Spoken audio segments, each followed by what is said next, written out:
ilmu yang terakhir, fan yang terakhir, komponen yang terakhir dari ilmu balaghah adalah al-badi', yang berarti indah. Minal bada'ah, al-ibda' memperindah. Badi' terbagi menjadi dua, lafzi ma'nawi, atau biasanya disebut muhassinat lafziyah ma'nawiyah. Badi' lafzi dan ma'nawi ada banyak sekali. Saya hanya akan menyebutkan beberapa saja yang mudah diingat, mudah dipelajari, dan paling sering digunakan. Beberapa badi' hanya ada di syair dan yang lain secara umum. Badi' lafzi ada jinas, ada iqtibas, saja, qalb, luzumu ma la yalzam. Al-jinas ini ada dua ya, jinas tam sama jinas naqis. Perlu diingat bahwa badi' lafzi ini hanya berfokus pada lafadznya, keindahannya di lafadznya. Kalau badi' ma'nawi keindahannya diletakkan di maknanya. Tapi perlu diingat bahwa badi' lafzi ini wajib lafadznya mengikuti maknanya. Jika sampai badi'nya lafzi tapi maknanya rusak, maka juga tidak termasuk baligh, kalam baligh, tidak termasuk balaghah. Singkatnya, jinas itu adalah menyebutkan dua kata yang sama tapi maknanya beda. Kalau tam maknanya lafadznya benar-benar sama, nggak ada beda sama sekali, maknanya yang beda. Contohnya qauluhu ta'ala wa yauma taqumus sa'atu, hari di mana ada kiamat, terjadinya kiamat, yuqsimul mujrimun, orang-orang zalim bersumpah, ma labisu ghairu sa'ah, tidak akan tinggal di waktu itu kecuali sa'ah, sebentar. Sa'ah yang pertama itu sa'ah yang berarti hari kiamat, sa'ah yang kedua berarti waktu yang sebentar. Ini sama-sama sa'ahnya dan sa'ahnya itu sama persis, nggak ada beda, tapi maknanya beda. Wa yauma taqumus sa'atu, hari kiamat, yuqsimul mujrimuna ma labisu ghaira sa'ah. Sa'ah yang kedua adalah waktu sebentar. Yang kedua jinas naqis. Lafadznya sedikit beda tapi mirip sekali. Contoh, fa ammal yatima fala taqhar wa ammas sa'ila fala tanhar. Taqhar sama tanhar tuh mirip sekali. Bedanya cuma qaf sama nun, termasuk jinas naqis. Contoh lagi, wahum yahsabuna annahum yuhsinuna sun'a. Yahsabuna dan yuhsinuna itu mirip, namanya jinas naqis karena masih ada perbedaan. Lalu iqtibas. Iqtibas ini ketika kita ngomong, baik kalamnya nazar, bukan nazam, atau nazam, lalu kita mencuplik satu kata dari Al-Quran, dua kata atau pembahasan dari Al-Quran. Contoh ini, kita ngomong dan tanya sama temannya, ma mana'aka alla tadhhaba sabahan. Ma mana'aka alla tadhhaba sabahan. Nah, kata-kata ma mana'aka itu ada dalam Quran ya. Dalam ayatnya, qala ma mana'aka alla tasjuda id amartuk. Kan seperti itu. Lalu kita membuat itu dengan mencuplik beberapa katanya, ma mana'akanya. Ma mana'aka alla tadhhaba ilal madrasati sabahan. Nah, itu namanya iqtibas. Selanjutnya saja. Saja ini sama antara saja bahasa Arab sama Indonesia. Ya, ini yang penting akhirnya sama. Amal yatima fala taqhar wa ammas sa'ila fala tanhar, ra. Hampir semua di dalam Al-Quran itu saja ya. Qul a'udzu birabbin nas, malikin nas, sin itu saja. Selanjutnya ada qalb. Qalb ini lafadznya kalau kamu balikkan menjadi sama. Contoh kasur rusak. Nah, itu kalau kamu balik ya tetap kasur rusak. Kalau di bahasa Arab jadinya kullun fi falakin. Kullun fi falakin. Itu kalau kamu balik tetap kullun fi falakin. Contohnya rabbaka fakabbir. Kamu balik kata-katanya, lafadznya satu persatu hurufnya kamu balik tetap rabbaka fakabbir. Namanya qalb. Selanjutnya ada luzumu ma la yalzam. Luzumu la yalzam ini adalah seringkali berada di bait ya, syair. Contohnya ini ada pada luzumiyatnya Abil Ala. Coba di Google luzumiyat Abil Ala, coba baca syair ya. Salah satu syairnya intinya luzumiyat ini mengakhiri sebuah kalimat dengan kalimat yang tidak seharusnya, tapi biar sama dengan bait sebelumnya. Tapi seandainya pun diganti dengan kalimat yang lain, maknanya pas, baitnya juga pas. Ini contohnya gini. La tatlubanna bi'alatin laka rutbatun. Qalamul balighi bi ghairi hadzin maghzalu. Fokus pada lafaz maghzalu. Maghzalu, ya. Sakanus sama kana sama kilahuma. Hadza lahu rumhun wa hadza a'zalu. Nah, maghzalu dan a'zalu. Sebenarnya a'zalu itu lebih tepat kalau kita kasih awwalu. Hadza lahu rumhun wa hadza awwalu. Itu lebih tepat. Secara arut pas, takteknya pas, wazannya pas, maknanya juga pas. Tapi beliau ngasih a'zalu kenapa? Biar tidak cuma lam yang sama, tapi zainya juga.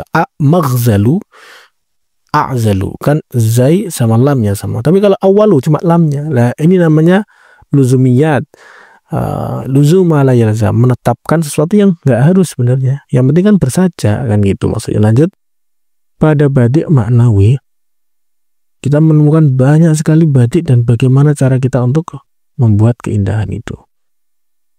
Ilmu badik ini ilmu yang mudah dipelajari, mudah dicontohkan, mudah dipahami, tapi untuk mempraktekannya jauh lebih sulit daripada bayan dan ma'ani. Jadi badik ini memahaminya mudah, tapi mencontohkannya, membuat contohnya lebih sulit. Badik maknawi, contoh yang pertama adalah tibak. Tibak menyebutkan kalimat dan mudotnya atau kontradiksinya, antonimnya. Contoh, wa tahsabuhum aiqadha wa hum ruqud. Nah, aiqadh itu bangun, ruqud itu tidur. Ini menyebutkan dua kata pada hal yang berkebalikannya. Selanjutnya muqabalah. Muqabalah ini sama dengan tibak, bedanya dua kata atau lebih. Ya, dua kata atau lebih. Contohnya, falyadhaku qalilan wal yabku katsira. Yadhaku berkebalikan dengan yabku. Tertawa berkebalikan dengan menangis. Qalilan berkebalikan dengan katsira. Jadi muqabalah ini dua kalimat atau lebih. Kalau tibak satu, gitu aja. Jadi sama esensinya ini. Menyebutkan sebuah kata dan kebalikannya dalam sebuah kalam. Selanjutnya tauriyah. Dalam tauriyah ini sering digunakan baik kita sehari-hari atau hadis atau Quran. Contohnya di hadis itu Nabi pernah memanggil ditanya oleh seorang wanita tua, "Wahai Nabi, apakah saya akan masuk surga?" Wanita tua ini bertanya itu. Nabi menjawab, "Di surga tidak ada orang tua." Akhirnya orang tua ini menangis. Ketika pergi, Nabi memanggilnya lagi, ke sini.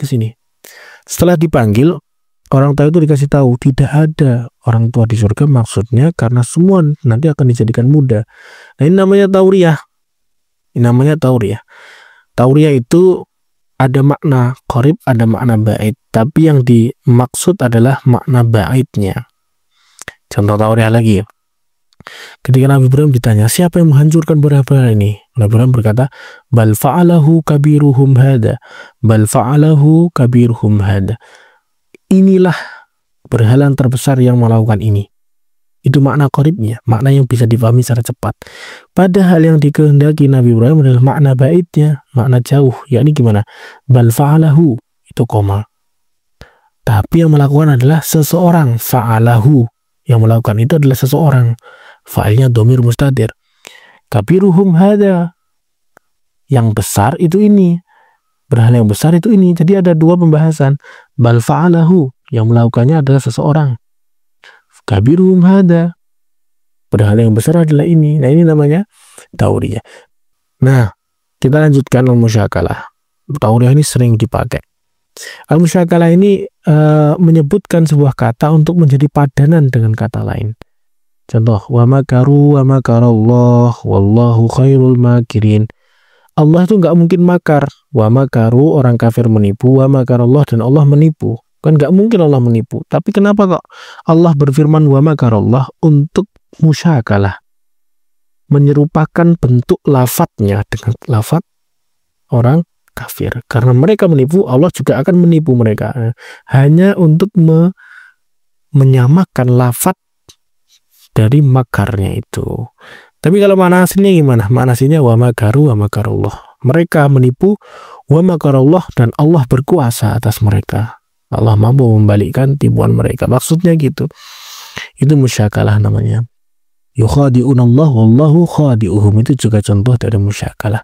Selanjutnya taukidul madhi bima yushbihud dzam. Kita menguatkan pujian tapi redaksinya mirip dengan celaan. Contoh ketika Allah menceritakan ahli surga, la yasma'una fiha laghwan illa salama. Mereka tidak mendengarkan ucapan sia-sia illa salama, kecuali salam. Terus salam termasuk ucapan sia-sia? Oh enggak. Nah ini makanya uslubnya kayaknya kayak mencela, padahal inginnya memuji. Mereka di sana hanya mendengarkan salam, kedamaian dan keselamatan. Maksudnya gitu. Contoh lagi, Nabi itu pernah menyampaikan sebuah hadis. Ana afsahul Arabi, aku orang Arab paling fasih. Baida anni min Quraisyin, meskipun aku dari Quraisy. Ini kan seakan-akan celaan atau hinaan, padahal enggak. Nabi justru mentaukiti pujian itu. Kenapa? Karena Quraisy adalah suku yang paling fasih di tengah Mekah, di tengah orang Arab. Jadi ana afsahul Arabi, aku orang yang paling fasih bahasa Arab. Baida anni min Quraisy, meskipun aku orang Quraisy. Seakan-akan itu celaan. Jadi seperti itu contoh dari taukidul madhi bima yushbihud dzam. Selanjutnya husnul ta'lil. Husnul ta'lil ini ketika kita membuat alasan yang tepat, yang indah gitu. Ini contohnya sering buat di syair, banyak sekali di syair. Kita contohkan salah satunya ini. Syairnya Abu Thayyib. Lam tahkina ilakas sahabu. Tidak serupa, ya, tidak serupa pemberianmu dengan apa yang diberikan oleh mendung. Wa innama hummat bihi fasabibuha rahda'u. Tetapi sahab atau mendung itu sedang demam dan mencucurkan keringat karena malu dan cemburu atas pemberianmu. Ini maksudnya gini. Ini menjelaskan bahwa mendung itu hujan bukan karena airnya berkumpul di langit, bukan karena waktunya hujan, enggak, tapi mendung itu menitihkan air hujan. Mendung itu menurunkan hujan karena dia malu akan pemberianmu yang besar itu. Nah, jadi ini ingin memuji, maksudnya memuji bahwa pemberianmu yang sangat besar itu membuat mendung pun malu padamu jika dia tidak menurunkan hujannya. Ini baitnya seperti itu. Jadi husnul ta'lil, turunnya hujan disebabkan karena pemberianmu yang terlalu besar sehingga mendung malu. Nah, itu namanya husnul ta'lil. Baitnya lam tahkina ilakas sahabu wa innama hummat bihi fasabibuha rahda'u. Hummat ay asobat, ya. Ar-rahda'u ay arakul huma, keringat karena demam. Lanjut, al-laf wa nasyar. Al-laf wa nasyar, laf itu artinya melempit, nasyar artinya menggelar.